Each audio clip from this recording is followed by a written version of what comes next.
Welcome to Hannah's Heart. So Hannah, she's just one of the women who did struggle with infertility in the Bible. No matter who we are, we can be inspired by the fact that Hannah took her pain to God, and God heard her and was with her. So when she was praying at the temple, she had been weeping and not eating, and her lips were moving, but her eyes were closed, and the priest was like, "Hey, why are you drunk at the temple?" It can become an obsession when you want a child so deeply. And desiring that baby and to be a mama. Every holiday, every Mother's Day. This is not a show that's going to promise you a certain outcome, but this is a show that says, however God answers your cry, we know that He's enough. Hi, Hannah's Heart family. This is Kendra. Welcome to the show. If you're new to Hannah's Heart, we are a show for couples struggling with infertility or miscarriage or child loss, or you're going through adoption, whatever unique way that God is building your family. We want to go with you on that journey. And I just want to encourage you that God is so incredibly good. Whatever option and path He ends up taking you, I promise it is going to just blow your mind, because He is a good father who only gives good gifts to His children. So you can trust on His character. Today we have a really exciting guest. And previously we had Mackenzie on to talk about an adoptive baby that she had, that she breastfed, and we had lactation consultant Anna Shambly on to talk about that process. But I wanted to go a little deeper into her adoption story, because this family, you guys, if you're we're here in Tupelo, Mississippi. If you are anywhere in the tri-state area, you've probably heard of her family. Or if you hear the word adoption, I think pictures come to your mind when you hear the word adoption. Your face comes to so many people's minds in this area, and your story is so deep. I don't even know how much we're going to unpack today, but we're just going to jump in because it's beautiful. You are a multi-generational adoptive family. So let's jump in on what that means. Okay. All right. You were raised in a family that adoption was not a new concept. So break that down. The crazy thing is, I don't ever remember adoption not being a huge part of our life.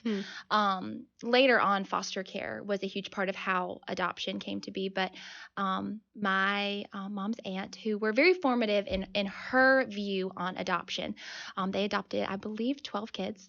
Wow. Yes. Internationally, local, through foster care. I mean, they just were out to save everybody. They're amazing, really God-fearing, wonderful people, and just really formed my mom's thoughts on that she wanted to adopt. Not really sure how, back in the 90s, it wasn't as, normal as it is now.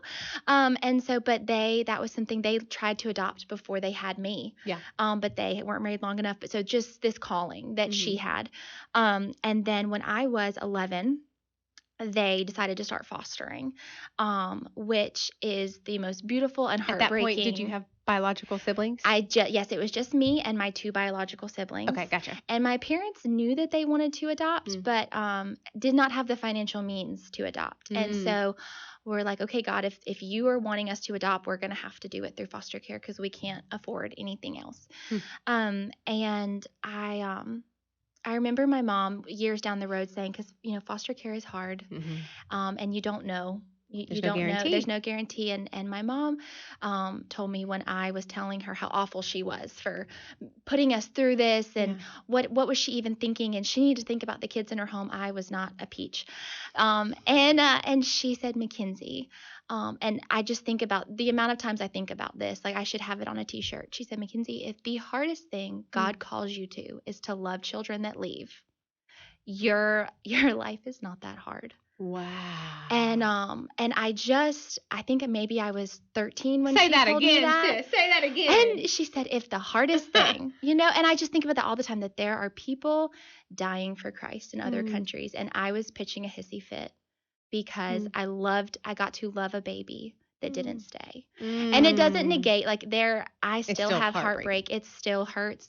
And I think my parents have had, it's either 19 or 20 kids come through their home since I was 11. What? They adopted 4. Wow. Of those, and they were open to adopting any child that came into their home. Those were my 4 adopted siblings were the only ones that came up for adoption. Wow. And I love all of them dearly, but my two sisters, I was 12 and 14 when we got them. And even though my mom let me think I was more of a mom to them than I was, now that I'm an actual mom, I was like, I really didn't do that much, but I thought I did. But from the moment I held Lexi, who is the oldest of the adopted, my mom calls us the bigs and the littles. Okay. So the oldest of the littles, the first time I held her, I was like, this is it. Like, this is what I want. And that was when I decided, like, I was called to adoption at 12. And that's how I was going to grow a family. I told my mom, I was like, Mom, if I have to marry somebody and they don't want to adopt, I guess I'm not marrying them. Like, it was just a deal breaker. Yes, like I felt like it was God's calling on my life. And then, so funny thing is, I knew my husband during this time. We met when we were 8, and so kind of grew up together. We're really close friends. My mom introduced his mom to 2 of his sisters. Okay. And they got licensed to foster to get them and became an adoptive and fostering family. And now he has 4 adopted siblings through foster care. Double. Yes. So we just have both sides. And so that was, our, I guess maybe 11 to through high school. That was a pretty big part of our life. And so we had so many social workers that were like, oh, we can't wait till y'all grow up and get married. You're just going to be the dream, foster family. And I was like, absolutely not. Never. To foster. Yes. You're like, adopt maybe. I was like, I know what my mom said, and it's true, and I love it, but no, I'm not. Like, because of the heart ripping. Yes. I was like, I will adopt. God has called me to adopt, but there's no way God would call me to do this. Yeah. I've done my duty. I've done my heartbreak. And I remember, which now as a mom that is fostered, I get it, but I remember my dad opening the bedroom door of their room when they were fostering, and we'd had a little boy for 2 years, and he left. And my mom was laying on the bathroom floor sobbing, and my dad was going in there to pick her off the floor to put her in the bed. And I just remember thinking, like, that can't be God's plan. That's not right. But it is, like, God calls us to hard things. And, my husband says, and I think he got it from somebody else, but he said that God whispers to you in your joy, and he yells to you in your sorrow. And I don't think that you can understand what that means until you've been through sorrow. Like, you hear God, he's with you more prevalently when you're going through these hard things. And I think that the foster and adoptive journey through my years before having kids and my years having kids, we couldn't have done it without Christ. And it's just brought us closer. And that's kind of been which it should be our rock anyway, but that's with our kids. It's like, how is God going to use this to glorify him, whether it hurts? I feel like I'm jumping, but with our boys, they were older when we adopted them, and they were older when we got them as well. And it was this hard transition. They came to us from another foster home too, where they'd been almost 2 years. So, I mean, it was just years of moving, unsteadiness, like, why me? Like, why me? And we found, I believe it's in Egypt or China. I could be completely wrong. One of those countries. When something breaks, they fix it with gold. And fill in the cracks. And so I told the boys one time, it was Ethan. He's our fruit producer.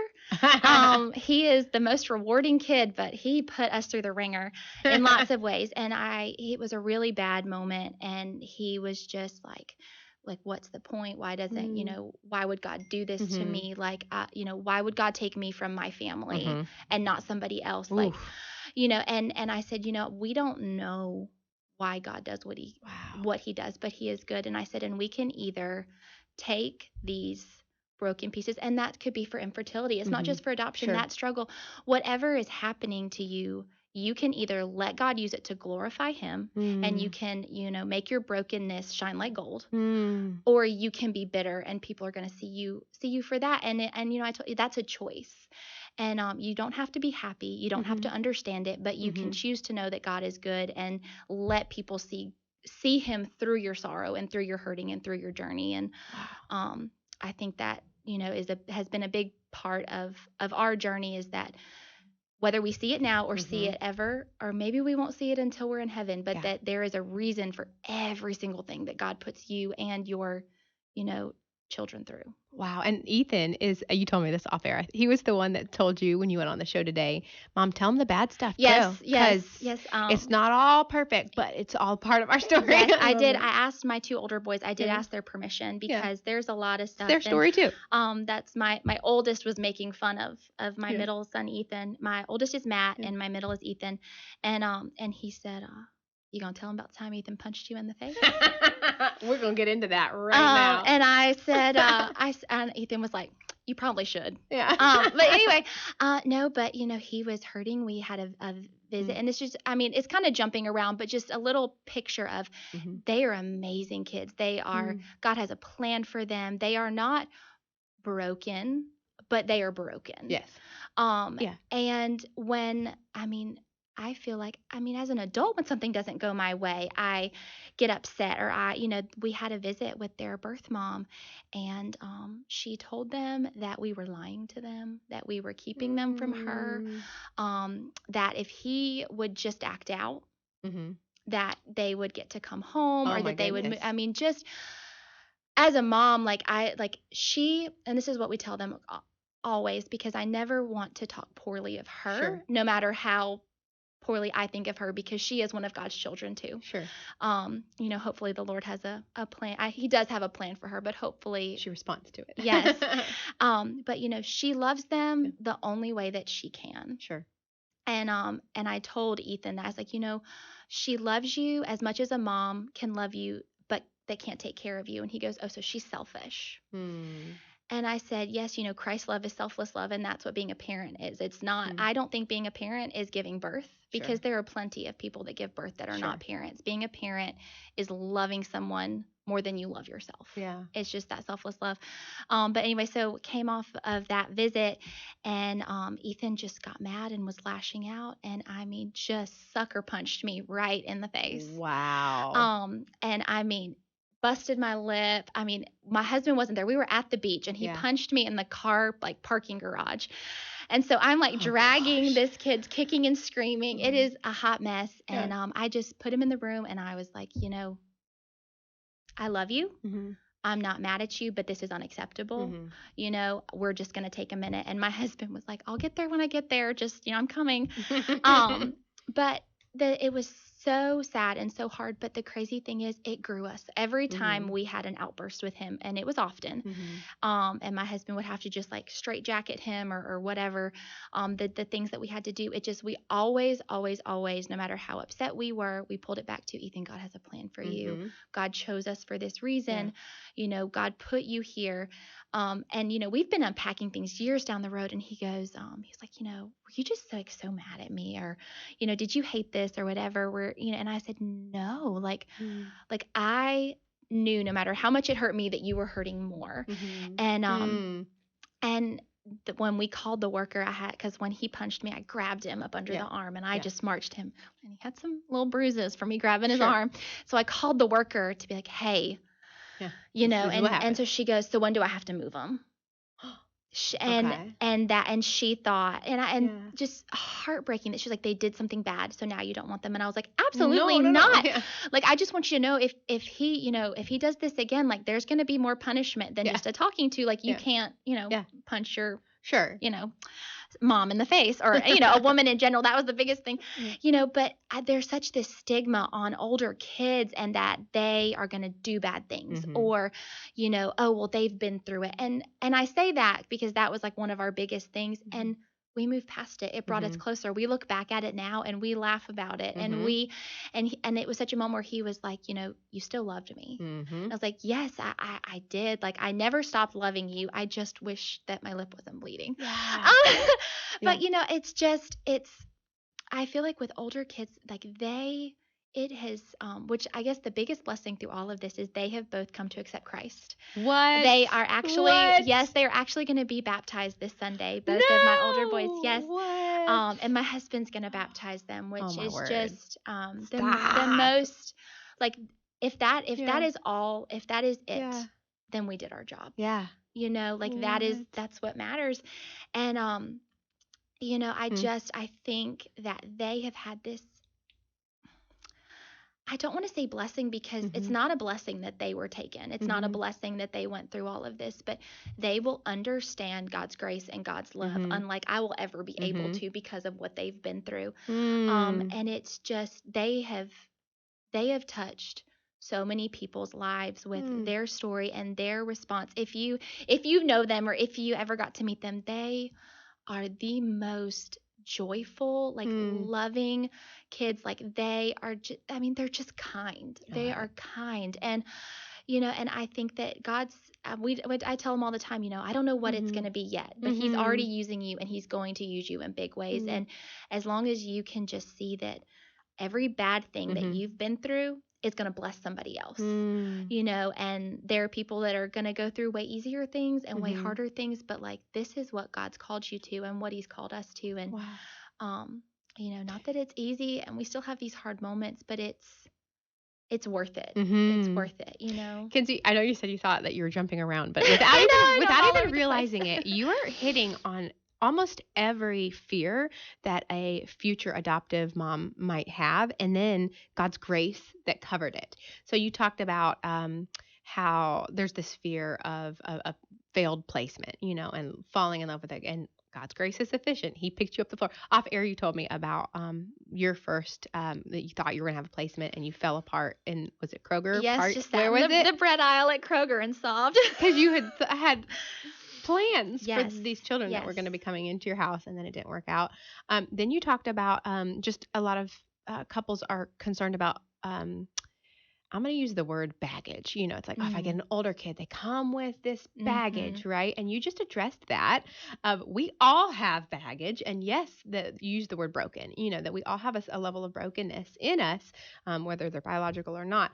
But now with your kids accepting Christ, some people are concerned, I think, if I adopt older children, like, am I going to have as much time to help them accept Christ? Like, what if they don't? What if they go into drugs and alcohol and they go down this path? Like, if I have more quote unquote control if they're born to me.